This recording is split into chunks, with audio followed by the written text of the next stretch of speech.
Yo! Ako si Zaki at eto na naman ang panibagong episode ng Zaki Reacts. Ang papanoorin natin ngayon ay ang battle ng susunod kong makakalaban. Saint Ice versus Unico. Ito yung comeback battle ata ni Saint Ice. Nandito rin ata ako na ito nung live eh. Ito ata yung mga mahabang rounds talaga sila. Simulan na natin. Hindi na sila ng coin toss. Pinili ni Unico na si Saint Ice yung mamili kung sino mauuna. Pinili niya si Unico. Tig 2 minuto dapat. Pakinggan natin. Zoning 17. Una banat. Unico. Saint! Eddie Old God! Ululwak! Beginner! Kung ako pinag-try out! Ikaw yak! Repeater! Higit 10 taon! Kung naalala nyo yung pinag-tryouts, yun yung sa laban namin ni Unico na pinunchline ko sa kanya na pinag-tryouts. Nang nakalipas nung pangalan mo sa ligang to ay nag-appear Abra, Apex, Chris Delano, Ice Rocks, talagang pang Battle of the Year. Kaso ilang taon nang nagdaan na istak ka sa bottom tier. At sa 4 na pangalang nabanggit, ikaw lang di nagkakareer. Isipin mo yun. Sino yun? Abra, Apex, Chris Delano? Yung ba yung binanggit niya? Usapan ay music, talagang pang good shit yung mga kantang nagawa ni Delano. Habang etong stupid, galawan pa cool kid, kaya walang namamangha tarantado. Si Abra at Apex, 6 digits yung bayad sa multi, wasak kasi kada labas tinatao. Ikaw nasa 1 minutes, kalaban mo newbie, lamang mo dekada, ikaw panatalo. Paano? Lamang mo dekada, ikaw panatalo. Kasi si Saint Ice ay parang nag-restart ng bumalik siya ng 1 minutes. Intro na ito nung comeback battle niya, boss. Sana walang oradong magko-coin toss. Uy! Hanggang ngayon, di pa rin nakaka-move on kala Abra. May pahaging pa nga atong punyeta. Bidang dun sa kumanta ng Diwata. Kasi yung pares nila di bumenta. Paano bebenta? Chris Delano, Ice Rocks, yung tandem nyo, pang tangachong. Pagsamahin mo ba naman yung Chris? Rocks, talagang nakakatawa yun. Ang sarap nito sa palit. Chris Rock, yung komedyante. Chris Rock. Kasi ano bang iniiyak mo pa rin? Bakit? Kung nakalusot ba kayo kay Abra at kay Apex noon, sa chemistry nila Fruz at ni Elvis, magagawa nyo bang manalo? May gutom na Icaro sa Trapido sa semis. Finals, Crazy Family, kaya nyo ba yun na malampaso? Ang puto ko, oo, nagkamali na nga sa paghusganon yung morado. Pero para umiyak, higit 10 taon na gago, kala mo naman ninakawan kayo ng kampyonato. Hanggang ngayon yung toss coin, sa isip niya nakamarka. Kala ko ba rich kid ka, ba't iniiyakan mo yung barya? Kaya nga, yung coin toss kasi minsan sobrang halaga eh. Minsan kahit sabi mo parehas lang yung sulat ng dalawang rapper. Kung sino yung huling bumanat, kadalasan siya yung napapaboran. Sobrang dalas. May nabasa akong ganyan sa Reddit na parang yung data chinek niya. Parang 31 times lang nananalo yung pang-una. Sa out of 100 na battles, 31 times lang nananalo yung mga unang bumanat. Tapos 69 times nananalo yung mga pangalawang banat. Ako lagi kong experience to, lalo na pag tinatry ko mag-rebat. Pabor na pabor talaga pag ikaw yung pangalawang bumabanat. Kung napansin nyo, di ko na pinatoss coin kanina. Para di na rin nag-iingay ito. Patunay na wala. Yay! Rin nag-iingay ito. Patunay na wala.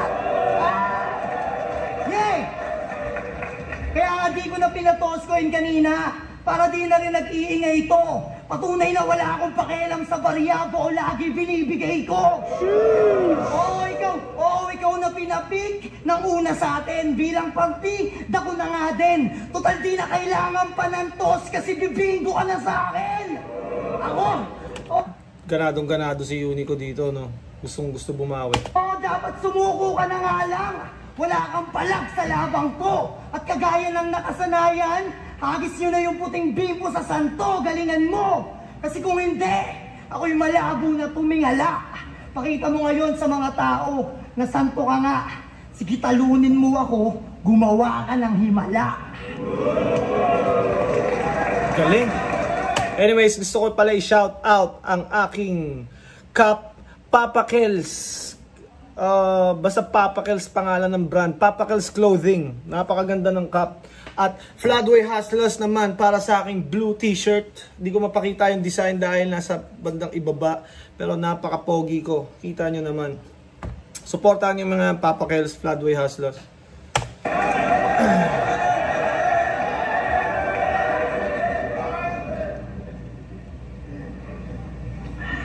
Yung dinurangin na naman. Panay week lang na tayutay. Huwag niyo ako sigawan ng bawi, babawian ko tong buhay. Napag-iwanan daw ako. Oo, tama ka bro. Kasi long hair na siya, tapos ako kalbo. Uy, mga pa sinabi mo, putang ina mo ka. Hindi, sige, okay na. Pa on the spot na konti, pampainit lang, nakalimutan ko na kung paano. Okay lang ba? Okay lang ba?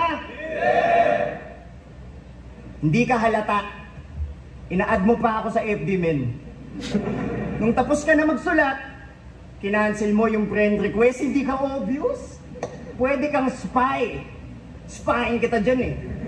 Ito yung Pwede kang spy. Spying kita dyan eh. Iyak nung batang minumura yung nanay. Pero nag-aangas pa din. Yun siguro yung resulta kapag 6 minutes ka lang tinutukan ng tatay. Skin out pa. Ito yung nag-viral na issue ni Bugoy na Koy-Koy tungkol sa sa anak niya nga, paano siya mag-spend time sa anak niya, 6 minutes lang daw. Ito yung last year pa ata itong battle na to, di ba? Ako nung laban ko sa Modus, Oksigago. Nung napanood na yung performance, problemado. Kasi gusto niya daw makita kung paano daw yung presence ko. Ang corny nun, tol. Nakita niya tuloy kung paano ako mangain on stage, parang Ozzy Osbourne. Kita mo, yung semi-freestyle ko pa lang, wala ka na agad, wala kang flavor na ganyan. Kaya pwede ka na uli umalis go, mayor ng Banban. Pag wala kang ginamit, nagasgas Pwede ka na ulit umalis go, mayor ng Banban. na mga bullshit. Nakakulong na ba yun ngayon? Si Alice Guo. Viral din ng halos ilang buwan yun si Alice Guo. Shit, sa'yo na tong battle, ipoforfeit. Kaso alam naming babase ka lang sa linyahang na ilatag na ng iba, basang-basa na yung blueprint. Zoning, hindi to battle, ito ay movie. Panoorin yung mabuti, mahina mag-construct. Mababa pa yung level, ako konkreto from the ground up. Basta rocks, madaming layer. Yung pundasyon ko, mula Zoning 1, Quantum Cafe, kasaysayan tangina. Doon pa ako nag-try out kasabayan si Kensa. Sa venue kung saan ang pinakaunang lineup ng flip-top hanggang unang tournament zoning. Mga alamat ng kadigma sa isang laban na hanggang ngayon ay madalas na balikan. Nawala, nagpahinga, panay kanta, ang nalikha. At ngayong zoning 17, ako'y nagbabalik na enigma. Nakakatawa lang na kung saan ako nangarap at nagsimula, ay doon din pala ako tatapos ng pangarap ng iba. Bahay ko to!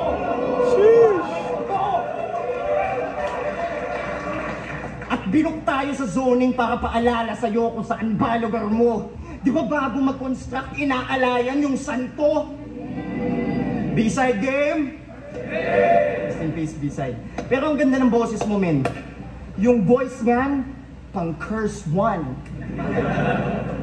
Parang sinumpa. Tunog Apex na hinalo kay Romano King na. Pag pinasubo ng Lil Strux, mas mataas pa yung replay value ng misis ni Carlos Agassi. Ganto tunog kapag... Mas mataas pa yung replay value ng misis ni Carlos Agassi. Ganto tunog kapag takot uminom ng tubig yung mga taong may rabies. Parang ngongo na may sore throat na nasobrahan Alfonso.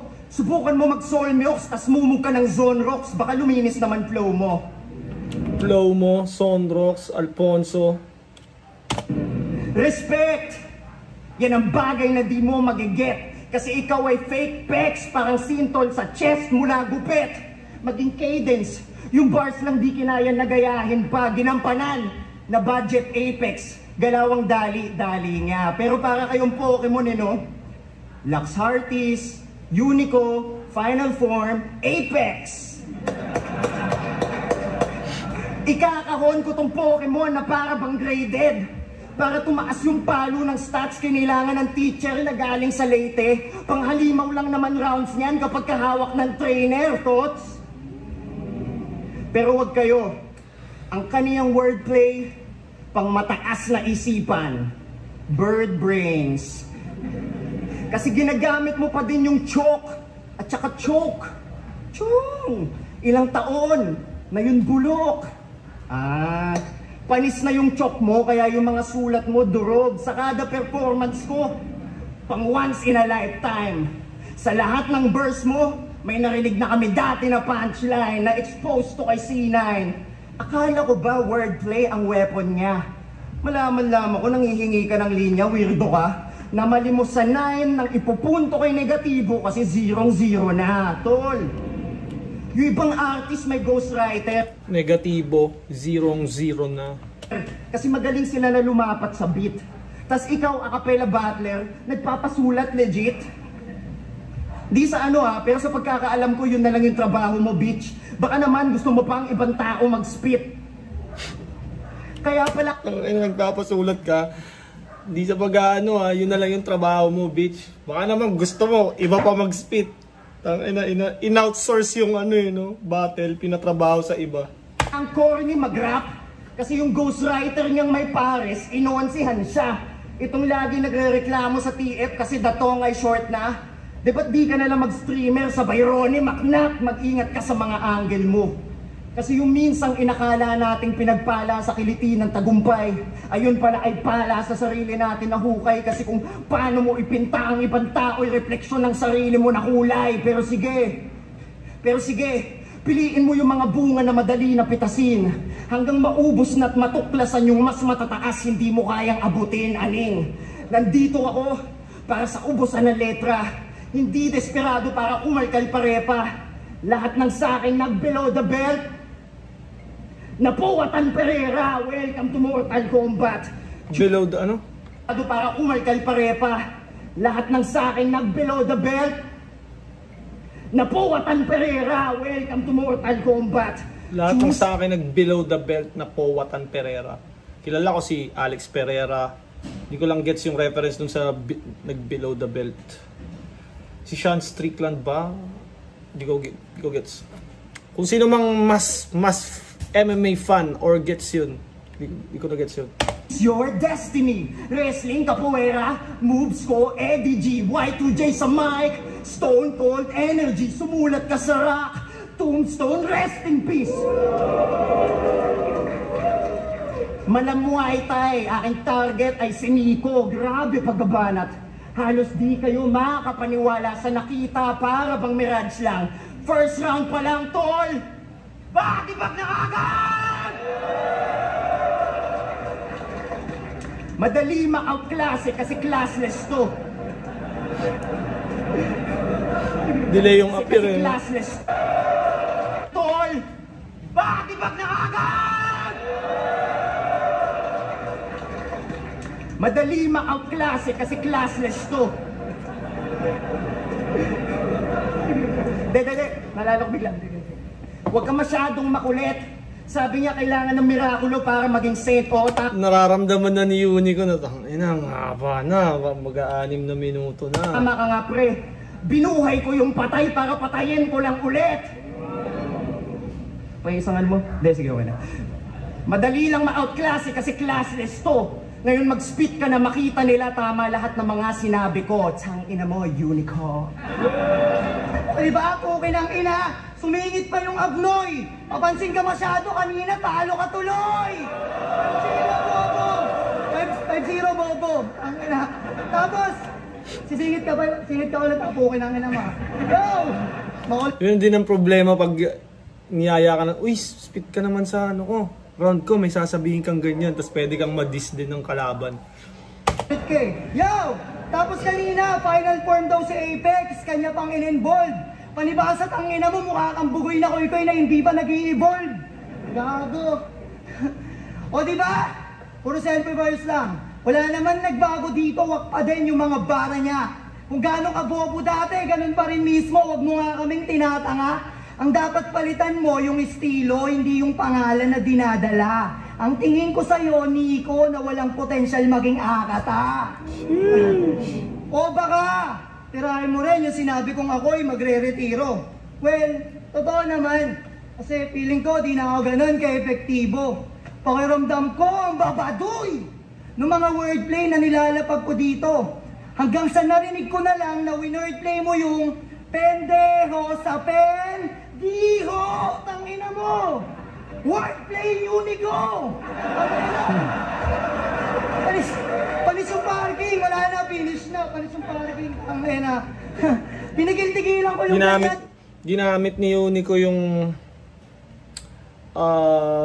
madalas na ina-angle sa kanya tungkol sa pagiging, yung sa wordplay na reach nga, ginamit niya na parang mapahina ng konti kung mag-a-angles man sa wordplay si Saint Ice. Medyo di na ganun ka uubra kasi ginamit niya na sa sarili niya eh, parang ganun. Pagpapatuloy mo, punyeta, di tatawanan yung wordplay ko kung naunang narinig yun nilang Zeta. Tangin na. Pero meron pa mas malala doon, guys, pero din sabi niya, he gets smoke. Tignan natin sinong motus pag siniksik sa bong kasi hindi ka strong. Uy, imbis na hindi ka strong, naging hindi ka strong. Nawala yung H, walang yayan. Ang kulit mo rin mag-wordplay, no? Bigla-bigla ka nagiging kapangpangan. Ang ilan to. Pero alam nyo ba kung ano yung pinakatumatak niya na linya? Sasapakin niya daw si Enigma. Sobrang angas, may tirakin niya daw. Pinakatumatak niya na linya. Sasapakin niya daw si Enigma. Sobrang angas, may tira. Sa sobrang angas, 10 taon, hindi binabattle sa liga.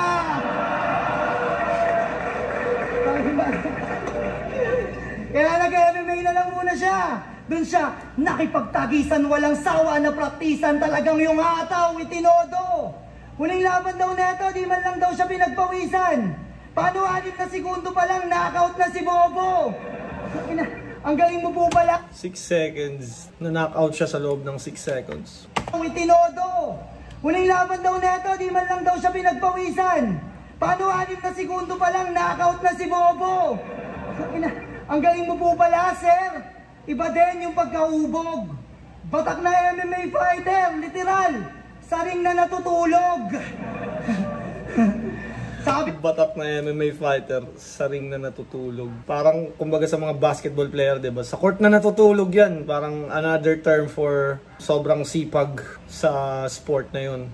Doon ka na sa court natutulog. Ito naman kay Saint Ice, yung literal na doon talaga natulog sa cage. sabi pa niya nung pagpasok niya. Pasensya na kayo, medyo ubos na yung energy ko dahil ang dami ko nang ginawa kanina.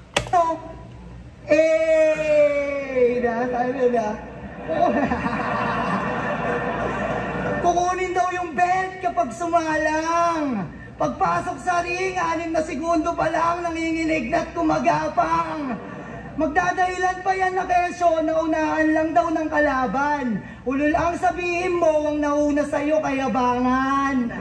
Kasi mayabang pues, sa aking katumesting, promise, di ko palalampasin. Tipong pagtapos kong bubugin tong Saint Ice kahit Saint Luke's, di na to tatanggapin. Ha? Makakatikim ka sa akin at wala akong pake kahit may saint ka dyan sa ngalan mo. Ako'y kilalang iglesia, wala akong sinasanto. Taas ni Unico dito ah. Ito yung parang gustong-gusto makabawi ni Unico eh. Ikaw yung Ice, pero ako yung kikinang sa labang to. Reverse Titanic, yung Ice naman yung lulubog pag tinamaan ng barko. Ano? Kitang-kita nyo naman ang aking dedikasyon. Kada sampa sinasagad, wala akong limitasyon. May round trip ako at mas lalo pang ang didiin yun. Tipong di mo kakayanin kasi hindi ka strong, pare. Lakas na yung Unico.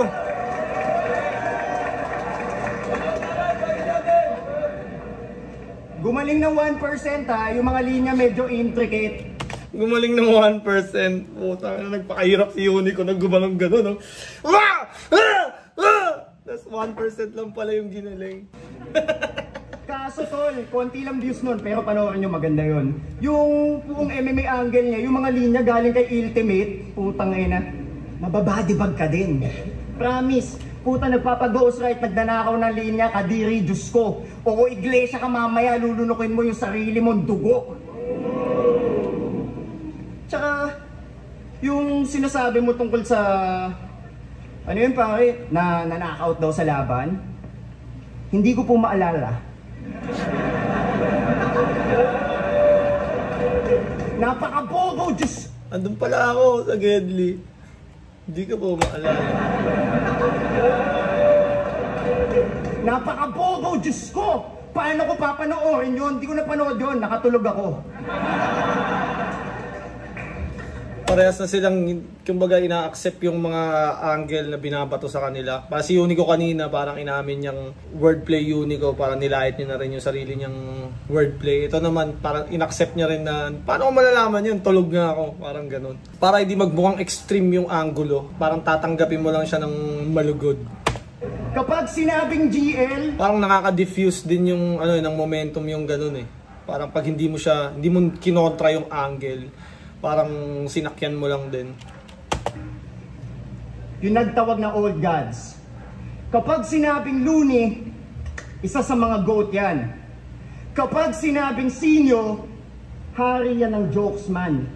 Kapag sinabing Unico, parang machuchoke ako ah. Yung nakalaban ni ganito, yung nakalaban ni ganyan, wala kang iniwang marka. Mas memorable pa si Crack, walang yaka.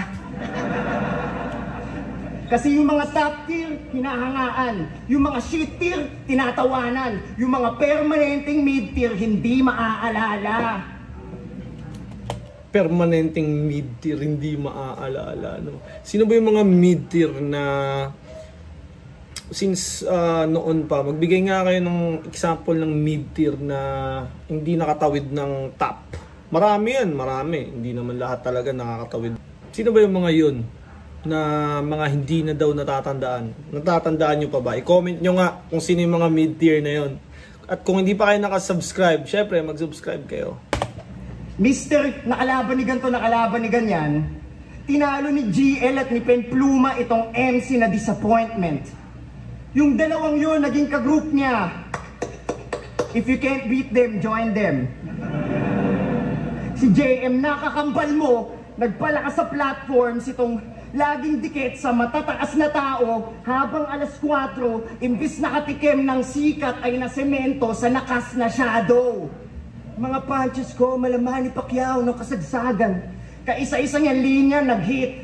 Malamani, baka Bobby nabubuhay sa anino ng kapatid.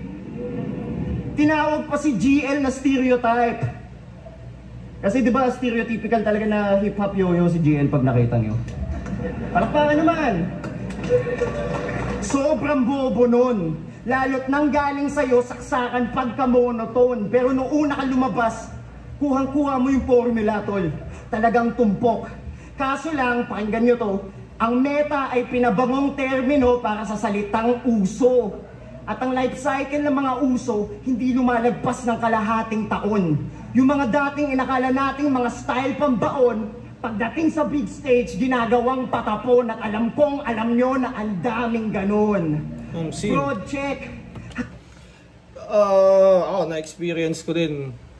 From sunugan paglipat ko ng flip top. Although, sobrang dikit na dikit yung laban namin ni Don Pao. Iba talaga yung flip top level na eh. Kasi lahat ng mga magagaling galing sa iba't ibang liga, doon na napunta. Kumbaga best of the best. Kaya yun, mataas yung level ng competition talaga pag flip top big stage na. Hype train derailed. Yung equation mo ng 2020 na pang-winning, irrelevant, obsolete, pilit na yung ending, palaging lulutang yung pagkakaiba ng dinidikta ng trending at lumilikha ng sining. Desperado shit pa more. Kaya ka nire-ridicule pagdating sa video, tol. At mas lalo na ngayong mas lalo kong i-expose kung gaano ka-predictable. Ito paborito nyo. Hindi mawawala yung line map, right? Ginawa na nga no round 1, di ba? Sasabit sa dating punches ng iba kasi mahina kang mag-right. Personals, panggulat, pero sa dulo may whack punchline. Cut words na pilit, apostrophe Y lang, yan ang rason kung bakit ang dami na nabobore sa mga battles dahil halos lahat kayo ay ganyan ang style, bulok. Meta pa more, bobo. Meta pa more, bobo. Sobrang desperado makuha yung panalo, lahat ng gulang sinasamantala. Sa meta, ano bang meta? Ano bang tinatawag nilang... Sinong style ba ang meta ngayon? Kayo, sa paningin nyo, sa flip top, kaninong style ang matatawag na meta? Kaninong style yun? Parang pili, si GL ba? Dahil lagi siyang panalo, yun ba yung meta? Sino bang meta style? Pwede nyo bang i-comment yun? Para madagdagan ng battle rap knowledge ko. Ayaw na magpakita ng bago sa madla basta makuha yung hiyawan ng ibang mga tanga. Huwag niyong intayin, magsisawaan yan sila. May rason kung bakit battle rap minamahal nila, matalino yung mga yan. Huwag niyo silang ginagawan tanga. One Trick versus artist. Tagasalpak ng pyesa ng puzzle versus nagpinta ng imahit, naggupit na mga piece. Sa sobrang desperado, makuha yung score at impression, nakalimutan na ang battle rap ay form of expression. Makuha mo man panalo sa competition, talo ka lagi sa progression. Biktima ng meta, mga in-upgrade na mema. Ako bago Biktima ng meta, mga in-upgrade na mema. Parang full package na battle rapper, marunong mag-rebut, marunong mag-train of thought. Meta rappers, parang sila yung, kung ano yung uso yun yung gagawin. Para sa inyo ba, sino yung mga meta rappers? Or parang ganun mag-rap? So malaman yung opinion nyo. Palagi dala. Hindi ako the template na writer. Ba't ako makikisakay sa kanila? Ako yung magbe-break ng cycle. And speaking of cycle, sabi mo nung last battle mo, pangit nito kayo inuman ng puta, walang isang salita. Pero comeback namin parehas, palakpakan naman. Wala nang ilalakas yan! Okay na. Nung nalaman na babalik ako, tol, inabangan. Nung nalaman na babalik na to, putang inang yan! Napaka-selfish mo, tol. Happy-happy na eh. Gawa ng konting kritisismo, nagretiro. Tapos sa tingin mo, may laban pa to? Halatang lata ka, tol. Sa labas matunog, pero kulang naman sa lakas ng loob. Sa buhay ko, naranasan kong gumising na notification ko sa inbox, putang ina, 99. Tas lahat ng yon, sinasabing ako, pati mga mahal ko sa buhay, sana mamatay. Ginawang meme, siniraan, hinusgahan na parang kilala nila ako sa actual life. Pero palaging tinatandaan na may rason kung bakit sila tagapanood at ako yung pinapanood, para that's alright. Tas ikaw, sa ganung kababaw, sumusuko ka na, mag-move on ka tanga, kung di mo kaya sikmurain yung mga ganon, yung puso mo pa kaya.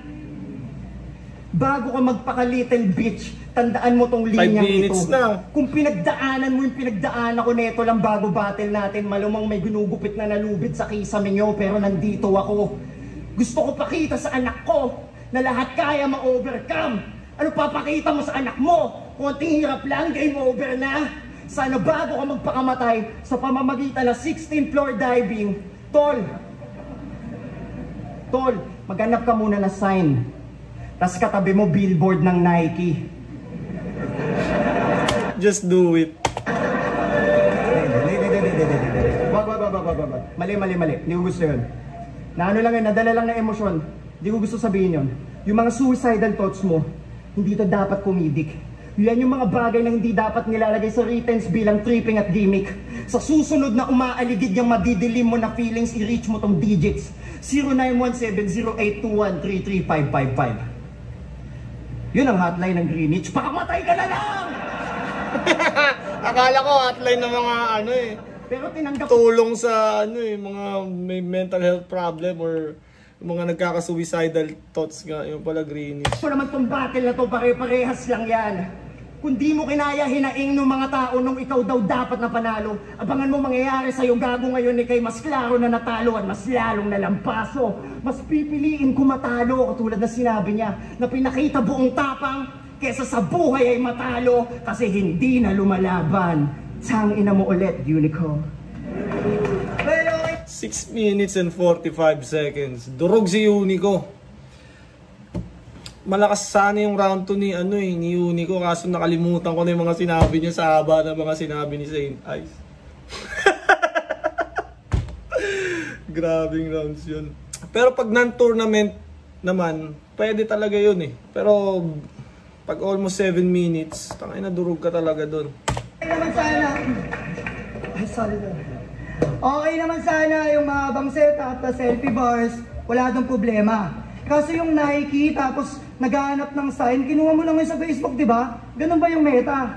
Oh, di ba? Tapos pukilanginan to, kanina, tinatanong niya, wala nang ilalakas pa. Tanginan to, sana naisip mo. Wala nang ilalakas pa, sana tinanong mo yun sa lyrics mo. Gago. Pero, balikan natin yung 2 for 2. Kung paanong siniraan nyo si Mike Swift at sinabihan yung peke yung sunugan. Kasi dahil doon napatunayan kung hipokrito ka gago at wala kang hipokrito ka gago at kasi dahil doon napatunayan kung hipokrito ka gago at basta ka lamang may maanghel. Kasi pagtapos din mismo nung gabi na yon, di ka na binigyan ng laban ni Enigma. Tapos sa sunugan ka bigla bumatel ng bumatel. Uy! Peke si Mike Swift. Peke yung sunugan. Yung ba yung gusto mong palabasin? Ang galing naman ng mga peke, sila yung tumulong sa'yo nung panahong wala sa'yong pumapansin. Ang galing naman ng mga peke, sila yung tumulong sa'yo nung panahong wala sa'yong pumapansin. Para magkaroon ng racket, kinain na lang niya yung mga dinura niya na lait. At dun sa dating tinitira niya, dun din mismo siya lumapit. Kaya hindi ka pwedeng maging santo. Alam mo ba kung bakit? Kasi yung santo sinasabitan, hindi pa sabit-sabit. Ulul wala kang paninindigan. Ulul wala kang paninindigan. Kagaya ng ginagawa niya ngayon, tignan nyo. Biglang bait-baitan. Oh. Asa na yung eyes na barumbado? Yung naninigaw, namamangga, naninindak sa entablado. Anong tawag dyan? Maturity? Ulul wala kang magagago. Ang tawag dyan, desperado. Handa ka ng baguhin buong sarili mo. Magustuhan ka lang ng tao. Tarantado. Diyan tayo nagkaiba kasi ako binangga yung malalaking grupo. Kahit mapagkaisahan. Sinagot yung mga idols. Wag lang akong pagtawanan. Pinupunto niya ata dito, di ba, sa may issue rin sa 3GS, kay Lance. Sa Break It Down, di ba, pang napagtripan si Unico doon ng malala. Magmula nun, parang hindi na siniseryoso ng mga tao yung mga wordplay ni Unico eh. Kasi wala akong pake kahit di ako magustuhan ng mga yan. Ang importante pagdating sa dulo yung sarili ko na pangatawanan. Kasi ako'y veterano na rin maglaro. Saksi yung marami dyan. At para mapatunayan kung tunay itong santo, tinapat siya sa Vatican. Ha? Pero mga iba, sino dito nakapanood ng laban nila ni Gaspero? Yung 1 minutes, sabi niya doon, kahit naman matsambahan mo ako ngayon, ako pa rin mag-uuwi ng trophy, bro. Trophy, bro! Trophy. Dali lang, ha?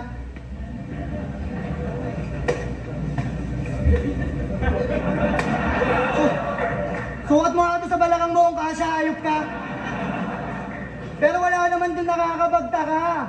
Sadyang ganun lang talaga yung effect. Nakatulog nga, di ba? Kaya di niya alam yung itsura ng belt. O baka sabihin, pwede din naman tawaging trophy yung belt kasi parehas lang naman reward yun, huwag ka lang masyadong maselan. Tanga, magkaiba talaga yung trophy sa belt. Bobo ka lang talaga kahit kailan. Porket parehas sa reward, tatawagin mong trophy yung belt. Tanga, o sige, pagbigyan natin tong epal. Eh di trophy din pala yung tawag mo pag nakakakita ka ng medal, di ba? Bobo ka eh, kaya nga di na lang kita pinagandaan na maayos. Kaya di na lang kita pinagandaan na maayos. Kasi, ano pa bang hinahangad mo? Tanga, praktisan lang tingin ko sa'yo, hindi battle rap to. Sadyang, ensayo lang talaga yung dahilan ng paglapag ko at gusto ko lang gawing punching bag yung body bag mo. At last, Sa mga nabitin sa inanda ko, masasabi ko lang, sorry. Tingin ko rin naman siya yung mas karapat dapat manalo kasi yung mga banat ko, corny. Tingin ko pare, nakuha mo talaga. Congrats sa'yo yung all 3. Bilang parangal, sana tanggapin mo tong bell type ka.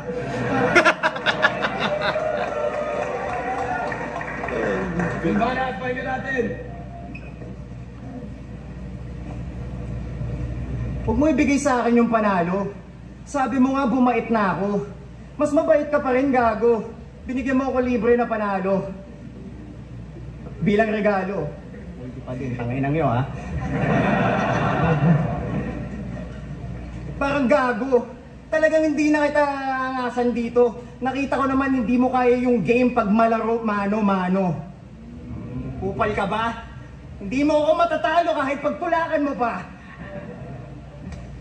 Yung unang... Tapos na ata maglaban si Unico at Romano na parang nagtulak-tulakan nga sila dahil matagal na silang may rivalry dahil ewan ko kung bakit sila nagtatrash talkan or naghahamunan. Pero matagal na silang may issue ni Romano at naganap nga yung laban na yun sa PSP.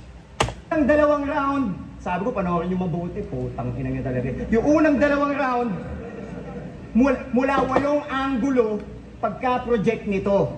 At ngayon magigets ninyo mula sa lente ko. Game? Kailangan mo na talaga malaman lugar mo. Kaya yung tagpo sa zoning, zoom out. Yung karera mo ang bagal ng takbo. Gawa ng whack mo na boses, zoom out. Kaso know it all. Piling aral itong peke na toti, zoom out. Kaya nanatiling one-trick ponying pinapahamak ng mga pilit niyang wordplay, zoom out. Hanggang naging lost in the sauce. Hindi na naka-step up sa mid-tier, zoom out. Palagi kasing nakikiusok kaya nawala na ng baga sa meta ay victim, zoom out. Ang yabang pa, pero mahina naman pala puso. Dahil sa konting kritisismo nagawa na magretiro, zoom out.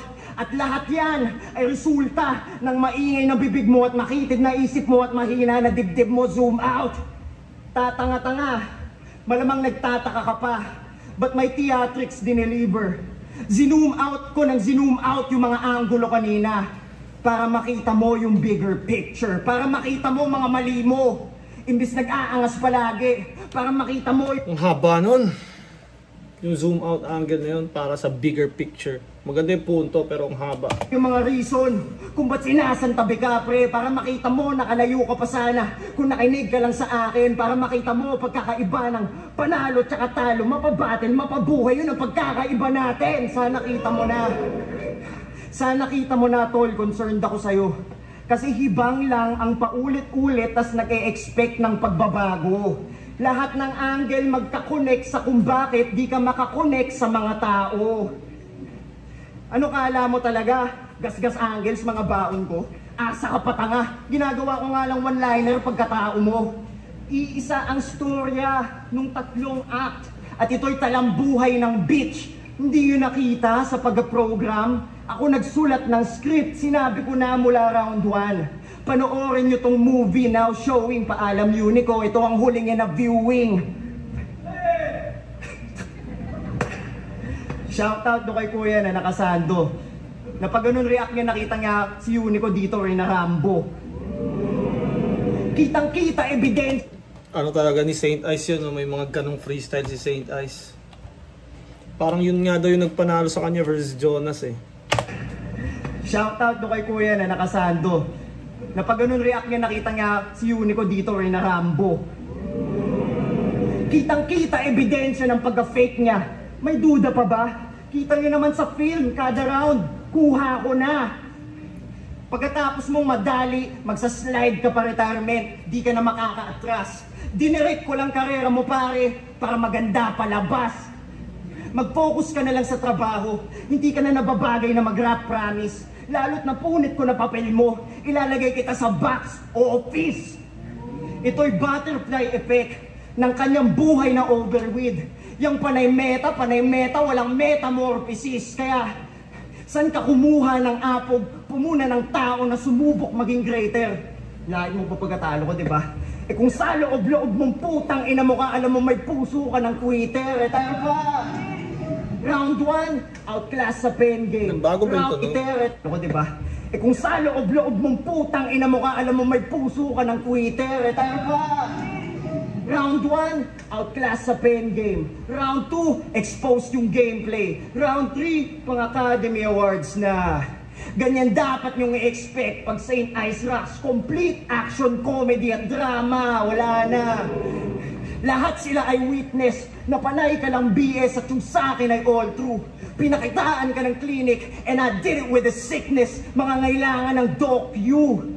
Dahil based on a true story, kahit tapos na ating battle, kahit tapos na ating battle, buong buhay na binabaon kita. Oo, tapos ka na nga pare, pero pare lang tong Marvel, kahit yung mga credits ay pinapanood nila. Ultimo Blue. Sa Marvel kasi meron lumalabas sa dulo na parang magkokonekta sa susunod na story. Kaya sa lahat ng Marvel movies pag nasa sine, abangan mo talaga hanggang matapos yung credits para mapanood yung maliit na, yung maiksing clip na yon. Kasi hint yun tungkol sa susunod na movie. Bloopers ng buhay ko, alam mo yun. Ultimo bloopers ng buhay ko, nagmimistula na highlights. Yan yung mga pampatamis sa tuwing nagtatagumpay at nakukuha yung grand prize. O pwede rin naman sa susunod na isa buhay if that's fine. Is that fine? Then that's mine, yung trophy. Parehas tayo galing sunugan. Pero pag sweep ko sa'yo ngayon, babalik ka ng sunugan at uuwi kang garapon. Siya daw yung sniper ni Enigma. Itaob ka nga sa sight, makitid scope, lagpas sa line, tinapatan to ng sharp na eyes, pinapalitpit ni boss mga assassin kapag wala na yan sa prime. Pero makatao pa din ako, tanginang yung tropa ko to. Sana ang momentum mo sa buhay ay manumbalik, kaso magkalaban tayo, so just not today. Pagbanggit ng last 10 seconds ni Boss Arik, Max Holloway! Kaya pagbanggit ng last 10 seconds ni Boss Arik, Max Holloway! Max Holloway, last 10 seconds. Si Max Holloway kasi pag last 10 seconds na magpo-point siya sa ground. Tapos, suntukan na kayo. Kung papayag ka, sa loob ng 10 seconds na yun, sabayan na kayo, suntukan na kayo hanggang matapos yung 10 seconds. Yun yung si Max Holloway, nagpo-point siya sa ground. Kaya pwede ka na mag-bow out, hindi na para mag-encore kahit kailan di ka na makinailangan ng rap bro. At di na namin kailangan yung mga pilit mong play, nilagay ko na yung pinali mo sa teatro. Mala Inception, kasi hindi niya alam kung tapos na ba yung masamang panaginip kasi. Biglang mag-e-end to, habang yung top niya umiikot pa din. May susunduin na ulit yung mga angel dyan. Pagpanik ng Heaven's Gates, isa lang question, ang nakamit mo ba na fate ay katumbas ng mga praise ng mass? Ngayong ikay ibinalik, anyong abo ka na ulit sa kamay ni St. Ice Rocks. Pray for us! Ang si St. Ice, ang haba. Unico versus St. Ice. 6 minutes 45 seconds, 5 minutes 48. Mag-against 1 pesos para sa kanilang pareho. Solid yung laban na yun. Bata ng warado, 3-2, magigay para kay St. Ice.